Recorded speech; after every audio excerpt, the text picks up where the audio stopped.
Donc, j'ai placé en exergue à cette conférence la citation suivante de Paul Claudel. Joseph est le patron de la vie cachée, l'Écriture ne rapporte de lui pas un seul mot, c'est le silence qui est père du Verbe, que de contrastes chez lui, il est le patron des célibataires et celui des pères de famille, celui des laïcs et celui des contemplatifs, celui des prêtres et celui des hommes d'affaires. Saint Joseph reste une figure à découvrir, redécouvrir, même s'il nous est assez familier. Grenoble peut s'enorgueillir d'avoir la première église au titre de Saint Joseph en France. Le département de l'Isère peut se vanter d'avoir en Saint-Joseph de Rivière une des très rares communes de l'Hexagone au nom de l'époux de la Vierge Marie. Et je remercie votre curé, l'abbé Nicolet, de m'avoir confié le soin de vous parler ce soir de l'importance de la figure de Saint Joseph pour les pères de famille, pour le groupe Saint Joseph auquel vous appartenez.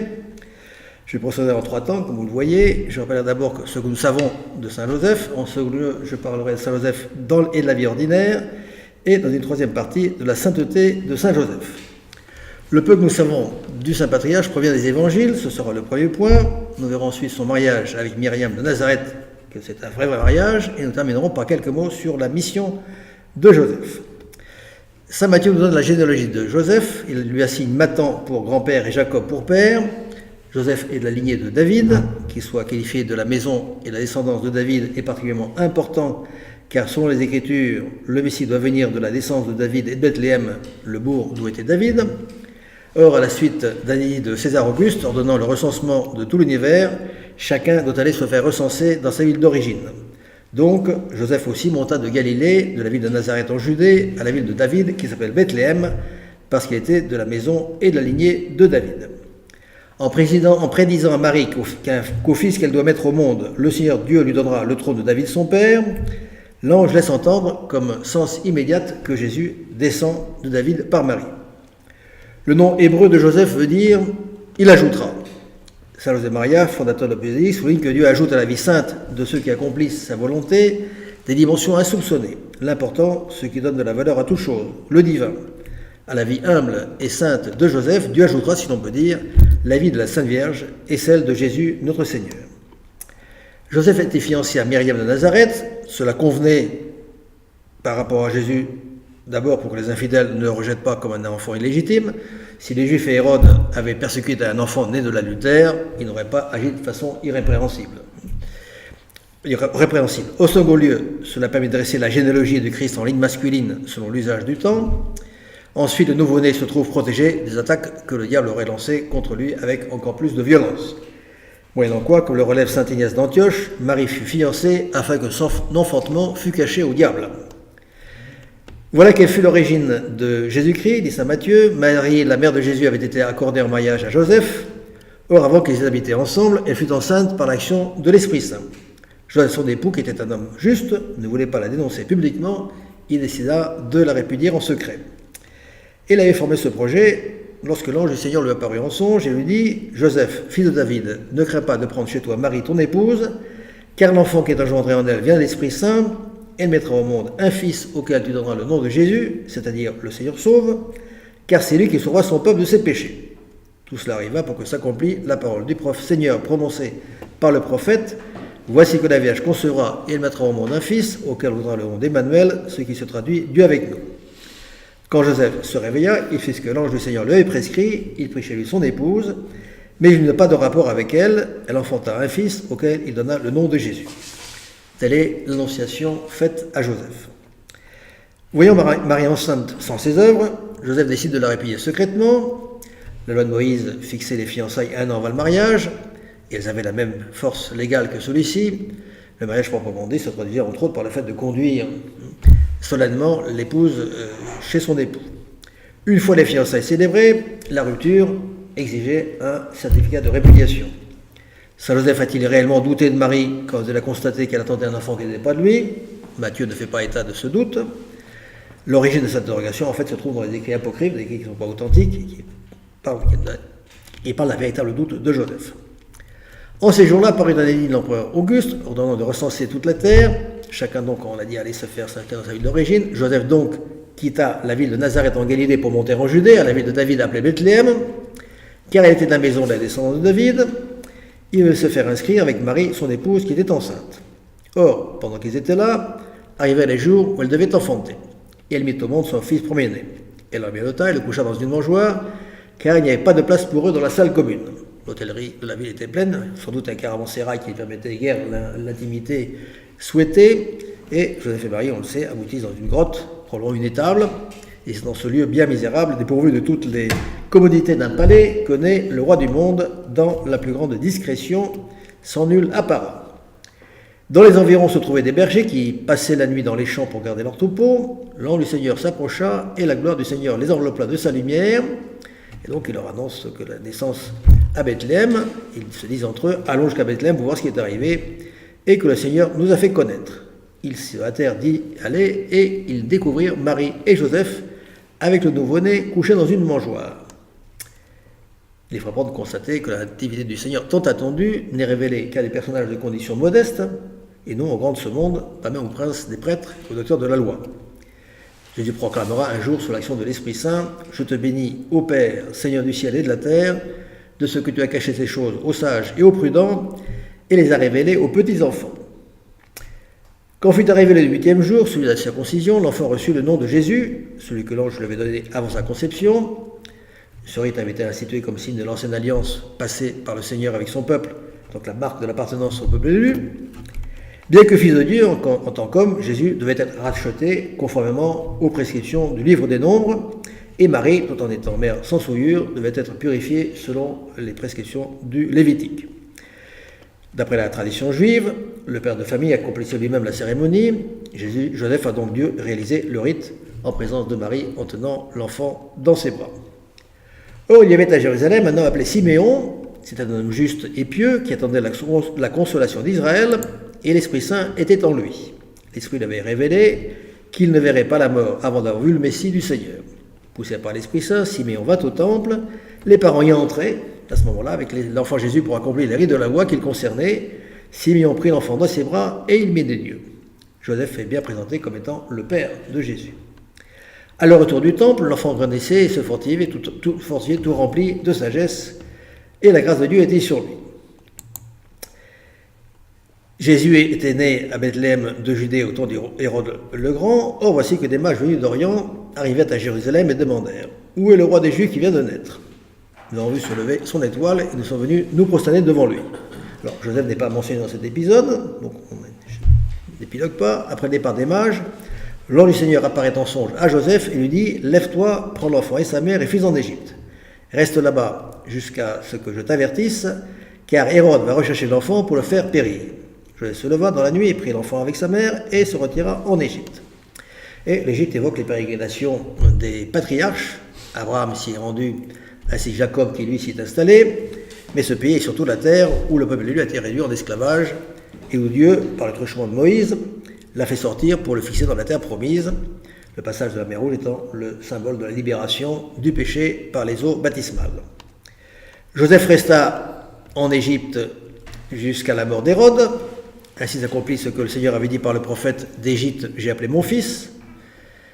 Combien de temps dura le séjour en Égypte ? Les exégètes pensent qu'au moment du massacre des enfants de Bethléem, Hérode était aux dernières années, sinon au dernier mois de sa vie. Dans cette conjecture, le séjour en Égypte ne durera peut-être que quelques mois et ne dut pas se prolonger au-delà de 2 ou 3 ans, en tout cas. Après la mort d'Hérode, l'ange du Seigneur apparaît en songe à Joseph en Égypte et lui dit « Lève-toi, prends l'enfant et sa mère et reviens au pays d'Israël, car ils sont morts, ceux qui en voulaient à la vie de l'enfant. » Joseph se leva, prit l'enfant et sa mère et rentra au pays d'Israël. Mais apprenant qu'Archélaüs régnait sur la Judée à la place de son père Hérode, il eut peur, parce que c'est pas un enfant de cœur, de s'y rendre. Averti en songe, il se retira dans la région de Galilée et vint habiter dans une ville appelée Nazareth. Ainsi s'accomplit, dit Matthieu, ce que le Seigneur avait dit par les prophètes, il sera appelé Nazaréen. Le temps heureux de la contemplation de leur fils est assombri par un événement qui remplit d'angoisse les cœurs de Marie et de Joseph. La loi imposait aux Juifs de se rendre au temple de Jérusalem 3 fois par an pour offrir leurs adorations et leurs sacrifices au Seigneur Jésus. Et au Seigneur Dieu, et quand Jésus atteint l'âge de 12 ans, celui où les jeunes Juifs faisaient leur bar mitzvah, ils firent le pèlerinage suivant la coutume. Comme il s'en retournait, à la fin de la semaine, le jeune Jésus resta à Jérusalem sans que ses parents s'en aperçussent.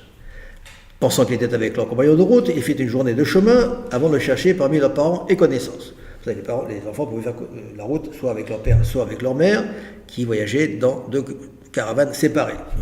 Donc Jésus pouvait se retrouver seul. Ne le trouvant pas, il revint à Jérusalem en continuant de le chercher. Leur principale source d'inquiétude venait probablement de leur connaissance de l'Écriture annonçant un Messie souffrant et torturé. La passion est-elle commencée? La pensée que Jésus pouvait déjà souffrir ce que les prophètes avaient annoncé et qu'il souffrait sans eux leur déchirait le cœur.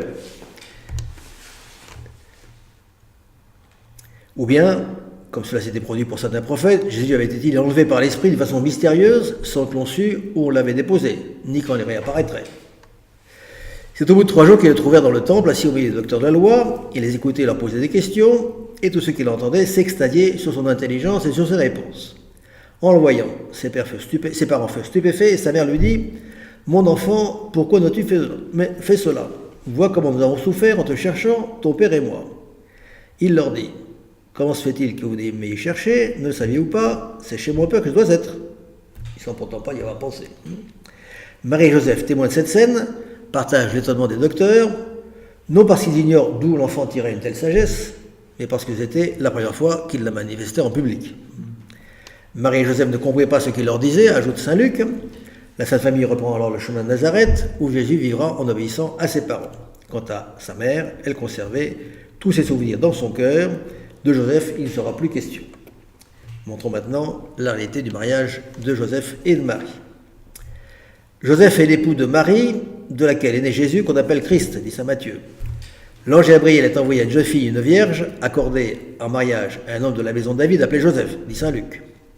L'empereur Auguste ayant ordonné de recenser toute la terre, Joseph se rend à Bethléem, où il venait se faire inscrire avec Marie, son épouse.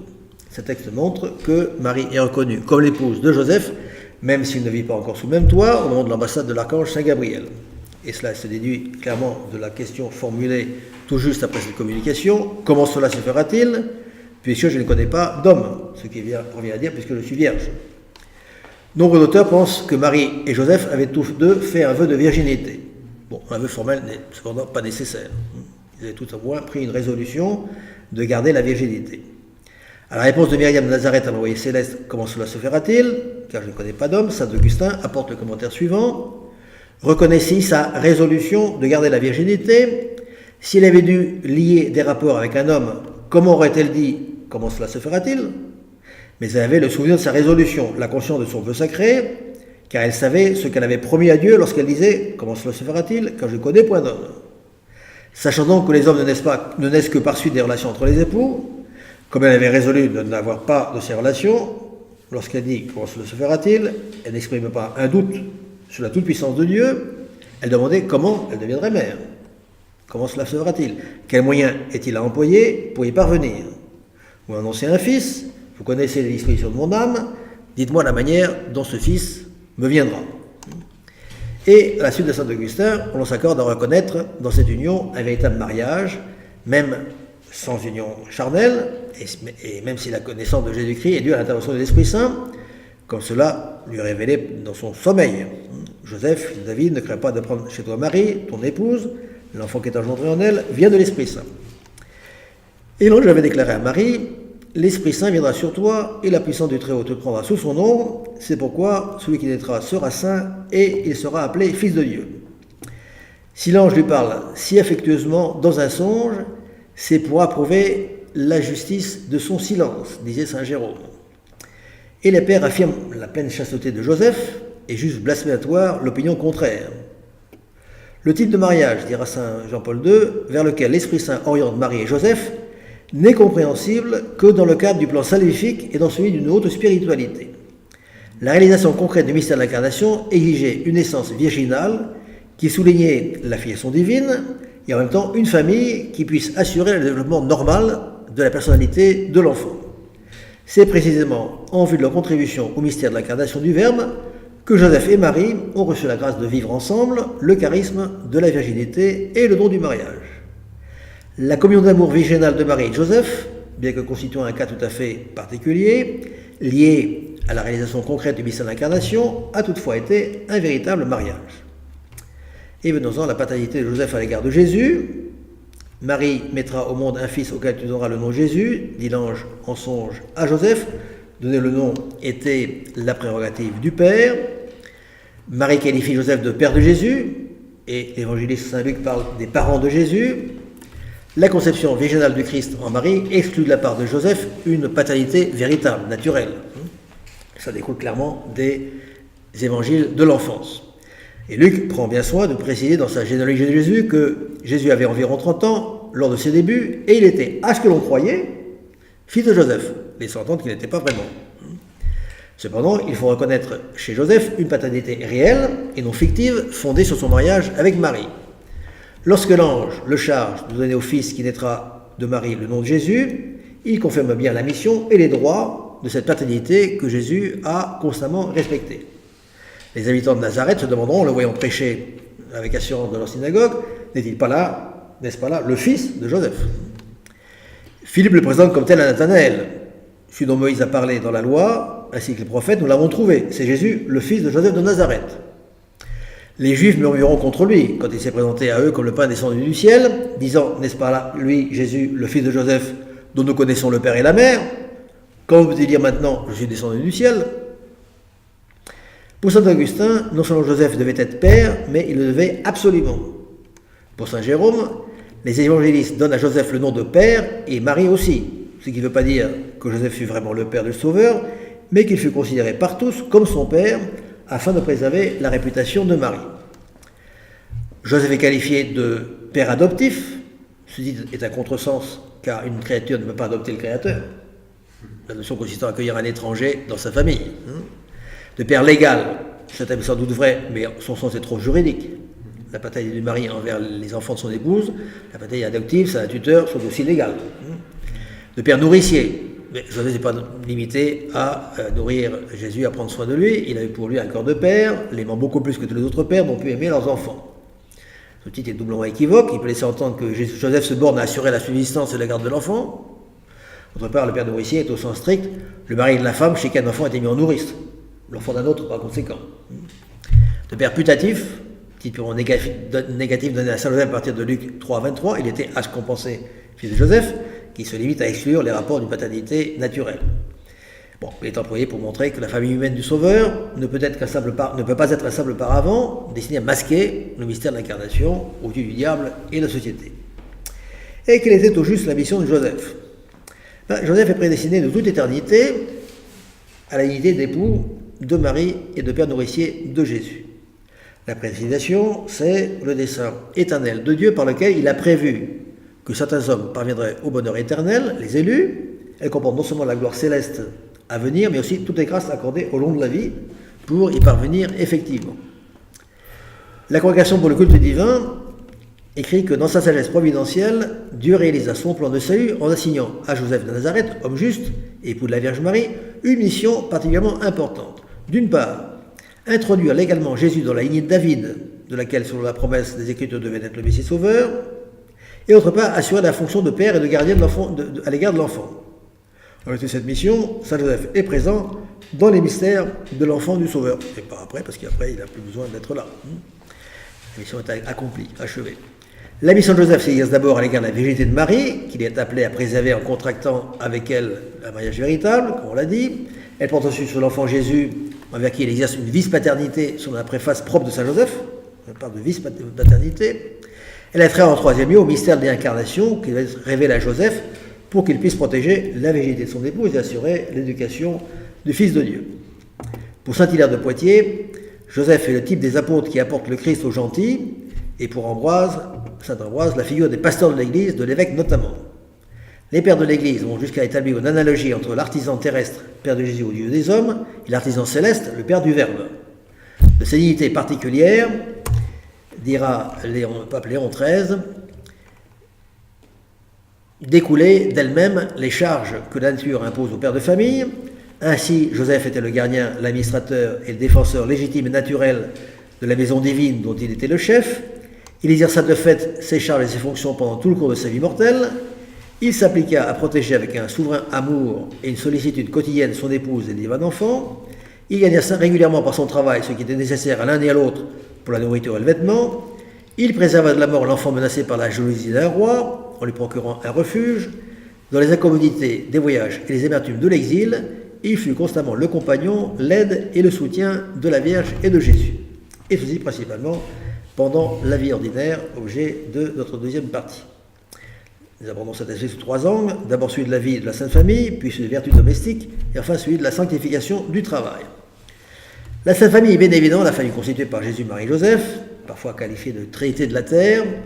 L'ordre extérieur de préséance de la Sainte Famille est le suivant, Joseph, Marie, Jésus, mais l'ordre de préséance intérieure, dans le domaine de la sainteté, est inverse, Jésus, Marie et Joseph. Celui-ci se manifesta visiblement en 2 circonstances extraordinaires. D'abord, lorsque le vieillard Siméon prit l'enfant dans ses bras au temple au jour de la circoncision, négligeant Joseph, c'est à Marie qu'il s'adresse pour prédire l'avenir de Jésus et celui de Marie elle-même. Et ensuite, lors du recouvrement de Jésus au temple, ce n'est pas Joseph, jeune famille, qui s'adressa à Jésus, mais sa mère, même si elle dit « Vois, comme nous avons souffert quand te cherchons ton père et moi ». Elle plaçait ainsi Joseph, le père légal, au premier rang, en se mettant elle-même à la seconde place. En cette même circonstance, Jésus lui aussi renverse l'ordre extérieur. Joseph, Marie, l'enfant Jésus, et manifesta l'ordre définitif des préséances en répondant « Pourquoi me cherchez-vous ? Ne saviez-vous pas que je devais être aux affaires de mon Père ?» Lui, le Fils de Dieu, était au-dessus de Joseph et de Marie, dès que son Père céleste lui commandait directement quelque chose. Si le Saint-Esprit appela Joseph un homme juste, lorsqu'il fut choisi pour époux de Marie, considérons qu'à l'abondance d'amour divin et de toute vertu, notre saint dut retirer des entretiens et de la compagnie continuelle de sa sainte épouse, en qui il voyait un parfait modèle de toutes les vertus. Si un seul mot de Marie suffit pour sanctifier Jean-Baptiste et remplir Élisabeth du Saint-Esprit, à quelle haute sainteté ne devons-nous pas penser quand parvint la belle âme de Joseph par les rapports familiers qu'il eut avec Marie pendant l'espace au moins de 25 ans selon la tradition. Saint Joseph ne se présente pas non seulement comme le gardien consciencieux de Jésus, mais avec Marie il personnifie l'amitié des parents envers leur enfant, en ce qu'elle a le plus désintéressé, le plus dévoué, et de même que l'amour fait passer celui qui aime dans la personne aimée, ainsi Saint Joseph était entièrement transformé en Jésus, l'objet de sa contemplation quotidienne, à tel point qu'on pourrait résumer en quelques mots toute l'activité de Joseph envers Jésus: amour prévoyant et laborieux pour subvenir à tous les besoins du divin enfant, amour fort et courageux pour le soustraire à la fureur de ses ennemis, amour tendre et affectueux pour lui être inséparablement attaché. Et cet amour s'accompagnait d'un exercice quotidien et parfait des vertus domestiques. Le saint patriarche apparaît donc comme un modèle de toutes les vertus, car il était juste, c'est-à-dire orné de toutes les vertus, précisément sans aucune tâche, dit saint Bernardin de Sienne. Pour Eusèbe de Césarée, dans cet admirable saint, on remarquait une grande liberté d'esprit, une pudeur incomparable, une prudence égale à sa modestie. Il excellait surtout en piété et attirait l'attention par sa beauté extraordinaire.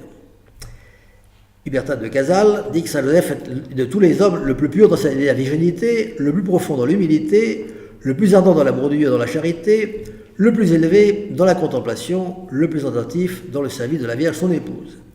Et saint Paul VI voit en Saint Joseph celui qui nous introduit à l'évangile des béatitudes. Nous voyons en lui une docilité, une promptitude exceptionnelle à obéir. Il se soumet pleinement à la parole qu'il dirige, à un niveau extraordinaire de pureté et de sublimité, très supérieur à toute aspiration humaine. Approchons-nous aussi avec la dévotion d'un enfant, comme quelqu'un de la maison à la porte de l'humble atelier de Nazareth. Il n'existe pas de vie qui ne soit assaillie de nombreux dangers, de tentations, de faiblesses et de chutes. Joseph, silencieux et bon, fidèle, doux, fort et invaincu, nous apprend ce que nous devons faire. Et, selon la congrégation pour le culte divin, de nouveau, tout au long des siècles, et surtout à l'époque récente, la réflexion de l'Église a mis en évidence les vertus de Saint Joseph, parmi lesquelles la foi, qui chez lui se traduit par une adhésion entière et courageuse au projet de salut de Dieu, l'obéissance inconditionnelle et silencieuse à la volonté de Dieu, l'amour et le respect fidèle de la loi, la piété sincère et la force dans les épreuves, l'amour virginal dont il fait preuve à l'égard de la Vierge Marie, l'exercice assidu de ses devoirs de père de famille et l'attrait pour une vie cachée et laborieuse. Dans la vie courante, le travail occupe une place importante. Voyons comment Jésus le sanctifiait. Saint Joseph apparaît dans les évangiles comme exerçant le métier de charpentier. N'était-il pas le charpentier, le fils de Marie, se demandent les habitants de Nazareth? N'est-il pas le fils de Joseph? Sa mère ne s'appelle-t-elle pas Marie et ses frères Jacques, Joseph, Simon et Jude? Nous imaginons aisément les commandes de l'atelier conformément aux travaux connus de menuisiers charpentiers chez les Juifs, des poutres à équerrir pour les soutiens des terrasses qui couronnaient les maisons, des jougs, des flèches d'attelage et des guillons pour les cultivateurs, des lits, des coffres, des sièges, des huches, des pétrins pour les ménagères, des coffres garde-notes pour les scribes, les commerçants et les rabbins. Ce sont là, en effet, les ouvrages divers que la Mishnah nous révèle, exécutés par les charpentiers. Le fait que les Juifs se réfèrent expressément au travail de Joseph, considéré comme un homme juste, indique que ses qualités de travailleur étaient reconnues et appréciées. Joseph est un travailleur honnête, qui s'efforce de vivre de ce qu'il obtient de son travail. En cela, il a sanctifié son travail. Saint Jean-Paul II dira que grâce à son atelier où il exerçait son métier en même temps que Joseph rendit le travail humain proche du mystère de la rédemption. En disposant que la mission de son fils s'enracine dans une vie de famille, Dieu a voulu aussi que le travail de Joseph serve à la croissance humaine de Jésus-Christ. De ce fait, le travail de Joseph participe à la mission du Rédempteur. Parce qu'il a mis ses qualités professionnelles au service d'un projet divin, Joseph nous montre que le travail est un moyen de sanctification. On ne peut pas imaginer que Joseph ne fut pas un bon ouvrier et qu'il ne fut pas réputé autant pour son adresse et son habileté que pour son honnêteté et sa droiture. On savait à Nazareth et dans toute la région qu'en s'adressant à lui, on ne risquait pas d'être volé, que c'était sa coutume de livrer un travail consciencieux. L'Église vénère Joseph de Nazareth comme artisan. Parmi tous les travailleurs de la terre, il a été le seul et l'unique qui a vu chaque jour se présenter à son établi Jésus-Christ, Fils de Dieu et Fils de l'homme. Et c'est lui, Joseph, qui lui a appris son métier, l'y a engagé, lui a enseigné comment surmonter les difficultés et vaincre les résistances de l'élément matériel et comment tirer de la matière informe les produits de l'artisanat humain. C'est lui, Joseph de Nazareth, qui a lié une fois pour toutes le Fils de Dieu au travail humain. Grâce à lui, Jésus appartient également au monde du travail et rend témoignage devant Dieu de sa très haute dignité, disait encore Saint Jean-Paul II. Ce que l'on dit à la sanctification du travail permet d'enchaîner avec la troisième partie sur la sainteté de Saint Joseph. Nous procédons comme précédemment en 3 points: la sainteté suréminente de Joseph, la sanctification du quotidien et la prière de Joseph. Joseph est silencieux comme la terre à l'heure de la rosée, écrira Paul Claudel.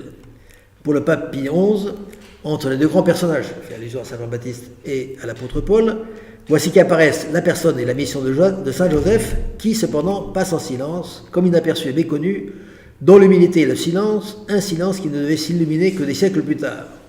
Mais là où le mystère est plus profond, et plus épais celui qui le recouvre, là où le silence est plus profond, c'est précisément là où la mission est plus haute, plus riche le cortège des vertus requises et du mérite, qui, par une heureuse nécessité, doit répondre à une telle mission. Cette mission grandiose et unique de prendre soin du Fils de Dieu, le roi de l'univers, la mission de protéger la virginité, la sainteté de Marie, la mission de coopérer en tant qu'unique appelé à participer au grand mystère caché au siècle, à l'incarnation divine et au salut du genre humain. Dans l'autre vie, le Père rendra à chacun selon sa conduite. Quelle doit donc être la gloire accordée par lui à Saint Joseph, qu'il a tant aimé, et lui a rendu tant de services pendant sa vie ici-bas, dit Saint Alphonse-Marie de Ligorie. Au dernier jour, le Sauveur dira aux élus: j'ai eu faim et vous m'avez donné à manger, j'ai eu soif et vous m'avez donné à boire, j'ai eu besoin de logement et vous m'avez logé, j'étais nu et vous m'avez revêtu. Cependant, les autres ne l'auront nourri, logé et revêtu que dans la personne des pauvres, tandis que Saint Joseph a procuré la nourriture, l'habitation et les vêtements à la propre personne de Jésus-Christ. De plus, le Seigneur a promis une récompense à quiconque donne aux pauvres en son nom, ne fût-ce qu'un verre d'eau. Quelle sera donc la récompense de Joseph, qui peut dire à Jésus-Christ: je ne vous ai pas seulement procuré la nourriture, l'habitation et les vêtements, mais je vous ai sauvé la vie en vous délivrant des mains d'Hérode. Nous pouvons affirmer aussi que, comme le mystère de l'incarnation domine tout, la gloire de Marie et de Joseph au ciel est supérieure à celle de tous les autres saints, la Sainte Vierge exceptée pour Joseph. Dieu a promis de donner à celui qui recevrait un homme juste en sa qualité d'homme juste, a promis de donner à celui qui recevrait un homme juste en sa qualité d'homme juste une récompense d'homme juste. Il semble aller de soi qu'ils doivent donner à Joseph une récompense digne de la magnificence du Dieu dont il a été le Père et le gardien sur terre, précisément parce que l'ange du Seigneur l'a qualifié d'homme juste. Le Seigneur ayant donc de toute éternité prédestiné Saint Joseph à la dignité d'époux de Marie et de père putatif de Jésus, dignité qui dans son estime le plaçait d'emblée au-dessus de toutes les créatures, lui accorda de remplir sa mission avec toute la perfection possible, l'élevant en grâce de degré en degré, jusqu'à ce qu'il atteignît le somme des mérites fixés dans les décrets divins et qui lui donne droit à la couronne céleste qui lui était destinée. Saint Joseph dans l'ordre de l'exécution, accomplit parfaitement tout ce qui avait été décrété par Dieu dans cet ordre d'idées. De cette manière, la place unique qu'il occupe dans le ciel est en même temps un don gratuit de Dieu et le fruit de ses propres mérites. Cette présence au ciel est source d'une joie incomparable pour Joseph. Il ne faut pas douter, écrit saint Bernardin de Sienne, que Jésus-Christ, vivant sur la terre, n'ait montré envers saint Joseph des marques de familiarité, de respect et d'estime très hautes, telles qu'un fils doit à son père, et qu'au ciel encore, il ne les refuse pas. Au contraire, il les complète et il les consume. C'est pourquoi il est dit « Entre dans la joie de ton Seigneur » pour nous faire entendre mystiquement que non seulement cette joie est en lui, mais qu'elle l'entoure et l'absorbe de toutes parts, le voyant comme dans un abîme infini. Saint François de Sales et bien d'autres après lui affirment que Saint Joseph se trouve dans la gloire en corps et âme. Dans la hiérarchie céleste, Joseph vient immédiatement après Marie, ce qui fait de lui l'avocat par excellence des hommes, selon Charles de Saint-Paul. Cet auteur souligne que notre saint porte les 3 couronnes propres aux martyrs, aux confesseurs et aux vierges. Dès que l'ange lui a annoncé que l'enfant attendu par Marie vient de Dieu, il s'incline avec docilité et ne cherche pas les raisons de ce prodige. Il croit sans la moindre hésitation ni le moindre retard, agissant dès son réveil comme l'ange lui avait ordonné. Il surpasse la foi d'Abraham, explique Bossuet, car Abraham a cru uniquement à l'enfantement d'une femme stérile, tandis que Joseph croit à l'enfantement par une vierge. Joseph n'est pas témoin des miracles de Jésus, il n'en connaît que les fragilités de la nature humaine, il a vu petit et frêle, tributaire de ses parents dans tous ses besoins, travaille à ses côtés, comme un simple artisan, tant d'abaissement, de faiblesse, d'impuissance, d'infirmité, de besoin, n'ont pas un seul instant ébranlé sa foi, dit Bossuet. Une foi qui fut en même temps excessivement ferme, exceptionnellement étendue et éclairée. Saint Jean-Paul II remarque qu'au début du pèlerinage de la foi de la Sainte Vierge, la foi de Marie rencontre la foi de Joseph.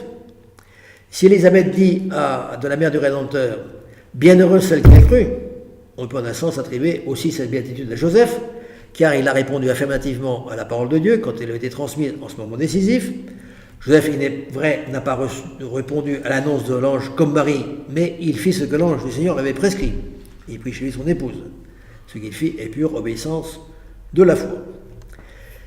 Saint Joseph n'a peut-être jamais fait plus preuve d'espérance qu'en acceptant la mission de prendre soin de Jésus et de Marie, son épouse.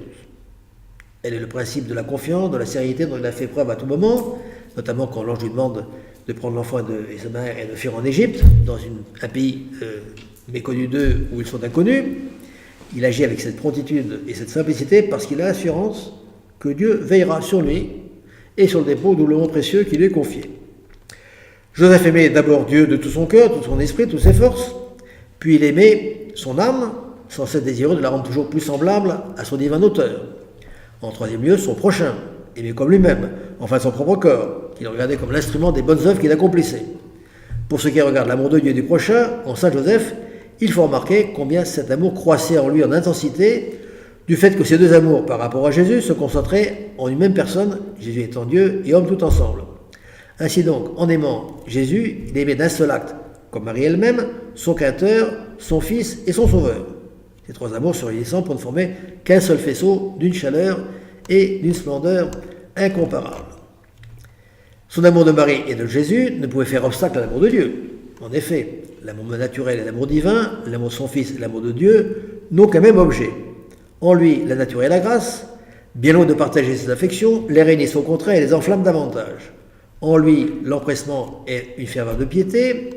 Heureux Père, dit un auteur spirituel, qui a pu aimer son Fils jusqu'à l'excès sans le trop aimer, qui a pu tout donner à son Fils sans rien ôter à son Dieu, joint d'accorder ensemble les feux du ciel et ceux de la terre, au Père encore une fois heureux, en qui il n'a pas fallu corriger l'impétuosité de l'amour comme dans les autres. Le Saint Patriarche est un modèle d'obéissance.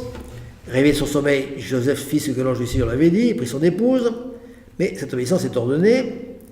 Il s'agit d'abord d'abandonner les vices pour acquérir ensuite les vertus, c'est pourquoi il dit qu'il se lève, réveille de son sommeil, prompte, il fait immédiatement ce que l'amour lui demanda, tardé sur en quelque sorte préfet notre volonté à celle du Seigneur, et il se rappelle plus temps de faire ce qu'il lui commandait.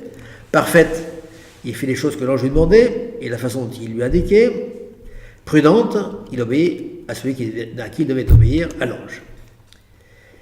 Nous voyons le Saint Patriarche constamment soutenu par la force d'âme, il supporte avec patience et longanimité les diverses épreuves auxquelles il est soumis, l'incertitude au sujet de l'état moral de son épouse bien-aimée, les craintes de mort, pour Jésus aussi mais pour lui-même Marie, suite à la persécution d'Hérode, les inquiétudes causées par l'enfant resté à Jérusalem. L'Italie de Saint Joseph l'invoque ainsi, Joseph très fort, prie pour nous. La vertu d'humilité brille d'un grand éclat chez Joseph, il commande, la mère et l'enfant obéissent, le commandement lui inspirait à Saint Joseph des pensées prodigieuses, parce que le nom de Jésus devait avoir voulu pour des secrets étonnants. Son humilité devait prendre quand il commandait des proportions gigantesques, incommensurables et des sentiments connus pour nous. Son humilité devrait rejoindre son silence dans son lieu, dans son abîme. Son silence et son humilité devaient grandir, appuyer l'un sur l'autre. La prudence de Saint Joseph fait partie de notre foi catholique. Elle se manifeste tout précisément dans ce silence remarquable.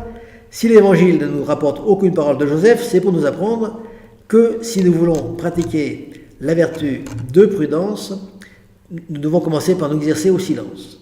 Saint Joseph nous apprend que la prudence est la connaissance correcte des choses à faire, et plus largement la connaissance des choses qu'il faut faire et de celles qu'il faut éviter de faire. Cette accumulation de vertus domestiques contribue à sanctifier le quotidien. Sa sainteté suréminente, Joseph l'a acquise dans le quotidien de son existence, au contact de son épouse très sainte et de son divin époux. Joseph fut l'époux de Marie, il fut réputé le père de Jésus-Christ, de là ont découlé sa dignité, sa faveur, sa sainteté, sa gloire. Certes, la dignité de la mère de Dieu est si haute qu'il ne peut être rien au-dessus, mais toutefois, comme Joseph a été uni à la bienheureuse Vierge par le lien conjugal, il n'est pas douteux qu'il ait approché plus que personne de cette dignité suréminente par laquelle la mère de Dieu surpasse de si haut toutes les créatures créées. La sainteté de Saint Joseph découle entre autres de son contact quotidien avec Jésus et Marie, évidemment, avec son épouse d'abord. Si Saint-Esprit appela Joseph un homme juste lorsqu'il fut choisi pour époux de Marie, considérons qu'à l'abondance d'amour divin et toute vertu notre saint dut retirer de ses entretiens et la compagnie continuelle de son sainte épouse, en qu'il voyait un modèle parfait de toutes les vertus.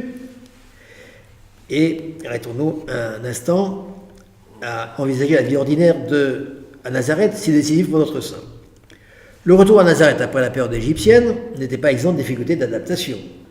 Joseph et Marie pouvaient s'attendre à être abondamment questionnés sur les raisons de leur absence prolongée, de leur non-retour après l'encensement de Bethléem.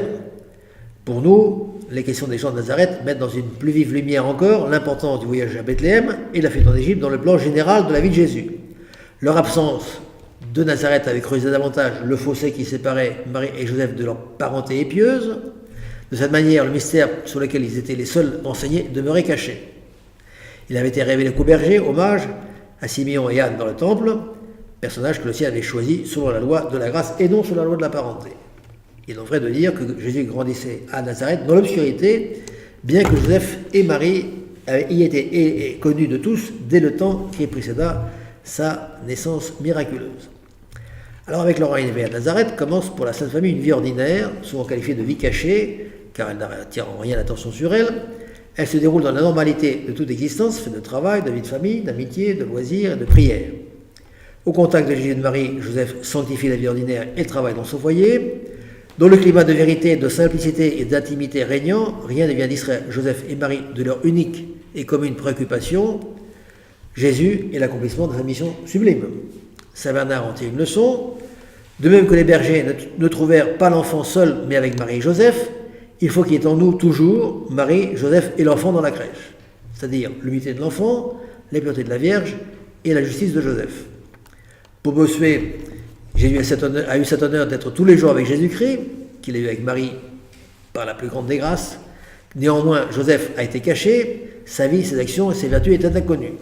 Peut-être apprendrons-nous d'un si bel exemple qu'on peut être grand sans éclat, qu'on peut être bienheureux sans bruit, qu'on peut avoir la vraie gloire sans le secours de la renommée, par le seul témoignage de sa conscience.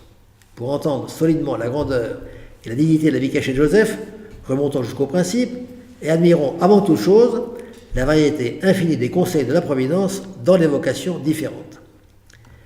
Dieu ayant choisi ce grand saint pour servir de père à Jésus, a dû certainement mettre dans son cœur un amour et de père d'un tel fils qui était si aimable et qui était Dieu. L'amour de Joseph n'est donc pas seulement naturel comme celui des autres pères, mais encore surnaturel, puisqu'il trouvait dans la même personne son fils et son Dieu. Joseph savait, par la révélation certaine et divine de l'ange, que cet enfant, dont il se voyait toujours accompagné, était le Verbe divin, qui, pour l'amour des hommes, et de lui en particulier, s'était fait homme. Il savait que cet enfant adorable l'avait lui-même choisi entre tous pour être le gardien de sa vie, et qu'il devait être appelé son fils.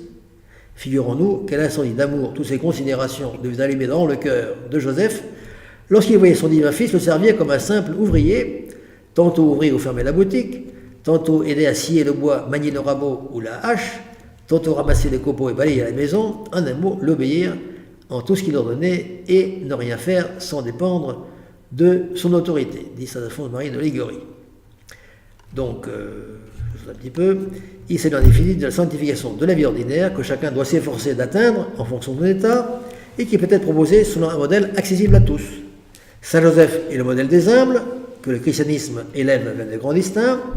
Il est la preuve que pour être de bons et authentiques disciples du Christ, il n'y a pas besoin de grandes choses, il faut seulement des vertus communes, humaines, simples, mais vraies et authentiques.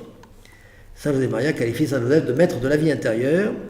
Il écrit en ce sens que Saint Joseph, notre Père et Seigneur, toi, très chaste, très pur, qui as mérité de porter l'enfant Jésus dans tes bras et de le laver, de l'embrasser, apprends-nous à devenir des familiers de notre Père, de notre Dieu, à être purs et dignes d'être d'autres Christ, et apprends-nous à faire comme le Christ, à rendre divins nos chemins, qu'ils soient purs ou lumineux, et apprendre aux hommes à faire de même en leur disant qu'ils peuvent avoir en permanence sur la terre une extraordinaire efficacité spirituelle.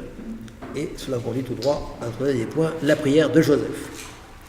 Par co-rédemption, on entend la participation passive des baptisés à l'œuvre de la rédemption que Jésus-Christ réalisa en devenant homme et en mourant sur la croix, en offrant sa vie tout entière, y compris son travail et ses activités quotidiennes, en union au sacrifice de Christ. Il est indéniable que Joseph prend toute sa place à la rédemption opérée par Jésus. Par leur prière, les saints de l'Ancien Testament ont mérité la venue du Messie, en coopérant de cette manière préparatoire à l'œuvre de la rédemption. Saint Joseph a mérité aussi tout cela en tant que fils de David, père messianique du Sauveur promis, chez qui les mystères de la Nouvelle Alliance commencent et à un degré très supérieur. Bien que Saint Joseph soit le dernier des pères descendants de David, dans le foyer et la famille duquel la Nouvelle Alliance est inaugurée, il est d'un rang de sainteté supérieur au dernier des prophètes, Jean-Baptiste. C'est pourquoi, non seulement il appartient à la Nouvelle Alliance, mais il est un élément essentiel de sa pierre angulaire, image parfaite et dessein du retour à la Trinité du ciel. Le mérite co-rédempteur de Joseph, très supérieur et transcendant à celui de n'importe quel autre saint, le place aussi sur un plan universel qui embrasse sa collaboration à toutes les grâces et à tous les hommes, comme l'Église l'a reconnu en le nommant patron universel de l'Église. En outre, sa coopération méritoire ne se limite pas à la rédemption subjective, c'est-à-dire à l'application des mérites de Jésus-Christ à chacun d'entre nous, mais aussi elle s'applique car sa vie et ses souffrances physiques et morales, unies à celles du Christ et à celles de son épouse, font partie du trésor des grâces rédemptrices du genre humain tout entier. Saint Joseph est présenté comme un homme de foi et de prière. La liturgie lui applique ce que Dieu dit dans le psaume 88, « Il m'appela mon Père, mon Dieu, mon rocher de salut ». Oh oui, combien de fois au cours de ces longues journées de travail, Joseph aura-t-il élevé sa pensée vers Dieu pour le prier, pour lui offrir sa fatigue, pour demander lumière, secours, réconfort. Oh oui, combien de fois. Eh bien, cet homme qui semblait crier par toute sa vie à Dieu, c'est toi mon Père, fut l'objet d'une grâce très particulière. Le Fils de Dieu le traita comme son Père sur la terre. Joseph invoque Dieu de toute l'ardeur de son cœur de croyant en disant mon Père, et Jésus travaille dans ses côtés avec ses outils de charpentier, s'adressait à lui en le nommant Père. Quel mystère, disait Jean-Paul II. Les actes intérieurs de la vertu de religion, prier, adorer Dieu, resplendissent dans la vie de Joseph. En fidèle observant de la loi mosaïque, il a opposé les actes extérieurs, fréquentant régulièrement la synagogue, et se rendant en pèlerinage à Jérusalem au temps prescrit. Saint Augustin compare les autres saints aux étoiles, mais Saint Joseph au soleil. Le père Suarez regarde comme très raisonnable l'opinion qui soutient que Saint Joseph, après Marie, surpasse en mérite et en gloire tous les autres saints. D'où le vénérable Berdanin de Bustis conclut que dans le ciel, Saint Joseph commande en quelque sorte à Jésus et à Marie lorsqu'il en veut obtenir quelque grâce pour ses serviteurs. Le chant du Magnificat, entonné chez sa cousine Élisabeth par la Vierge Marie, issue de milieux pauvres du Seigneur, exprime aussi la spiritualité de Joseph, qui appartient à ce milieu. Dans ce chant, Dieu comble les humbles qui ont mis leur confiance en lui. Le Magnificat exprime le milieu spirituel dans lequel Jésus grandira. Cette vie de Nazareth où 3 pauvres gens, honnêtes, travaillant et fidèles à Dieu, demeurent dans le silence et l'amour, sans rien qui les distingue aux yeux du monde.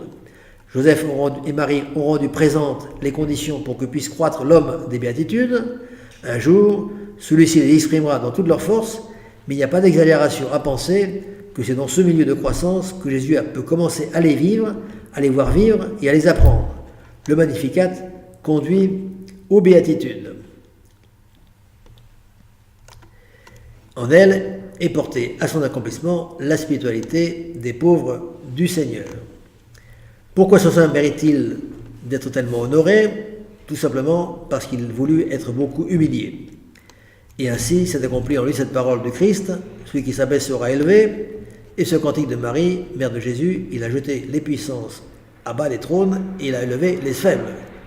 Il faut voir en effet que cette bienheureuse Vierge ne l'a pas dit pour elle seule, mais aussi d'une façon spéciale pour son saint époux, que Dieu a élevé avec elle à une gloire si sublime, quoique d'un degré différent. Ainsi, à la façon de ce cantique, elle a pu à bon droit chanter « Mon âme glorifie le Seigneur, et mon esprit exulte de gloire en Dieu mon Sauveur, car il a regardé l'humble condition de ses servantes, et aussi de son serviteur. Voici en effet que toutes les générations me proclamons bienheureuse, parce que le Puissant a fait pour moi des prodiges. De quelle façon? Parce que, dit-elle, il m'a prodigieusement magnifié, m'a agrandi magnifiquement. Aussi le mot Joseph veut dire agrandir, on disait au début, car ce petit et humble de la grande et sublime maison de David mérita de voir sa petitesse changer en grandeur et son humiliation en élévation. Par cette humilité, qui est le fondement de toutes les vertus, il devint digne d'obtenir une augmentation de grâce et de gloire. Comme c'est à bon droit que Joseph a pu dire, parce que le Puissant a fait pour moi des prodiges. Et pourquoi en fait-il? Parce qu'il est puissant et que son nom est saint. C'est comme s'il disait, il les fit non à cause de moi, mais à cause de lui-même. Non à cause de ma volonté, mais à cause de la sienne. Il les fit simplement parce qu'il l'a pu et il l'a voulu. Il l'a voulu à cause de sa très grande bonté, car son nom est saint. Le nom de qui? De celui qu'on appelle Jésus. Et parce qu'il est Jésus, ainsi il est bon. Car c'est seulement à cause de sa grande bonté qu'il a voulu devenir Jésus, sauveur pour nous. Qu'il est donc saint ce nom, car entre tous les saints noms de Dieu, le nom de Jésus l'est vraiment de façon spéciale. Non réalisé en lui et béni parmi nous, ce nom au sujet duquel nous pouvons dire, tout ce que vous demanderez au Père en mon nom, vous l'obtiendrez. C'est en vous et par vous, ô Jésus tout-puissant et très bon, que le Seigneur a fait de grandes choses pour Saint Joseph. Et terminons, nous avons commencé par rappeler que ce que les évangiles de l'enfance nous rapportent de Saint Joseph, ce qui a permis d'affirmer l'authenticité du mariage de Marie et Joseph et la nature de la mission de celui-ci. En second lieu, nous avons présenté divers aspects de la vie de Joseph dans la vie ordinaire, vécue dans le cadre de la Sainte Famille, l'exercice des vertus domestiques et le travail quotidien. Et notre troisième partie a été centrée sur la sainteté de Joseph, sainteté suréminente, obtenue par la sanctification de la vie et des activités de chaque jour et alimentée par la prière de Joseph. Au terme de cette présentation de quelques aspects de la vie de Saint Joseph, nous comprenons aisément que Joseph puisse nous être proposé comme modèle. Saint Bonaventure est le premier docteur de l'Église à le faire, commentant vers 1270 dans un sermon sur le verset de Matthieu, se levant, il prit avec lui l'enfant et sa mère, il disait « Dans ces mots de l'Évangile, nous est donné une courte et utile méthode de salut, qui est la suivante.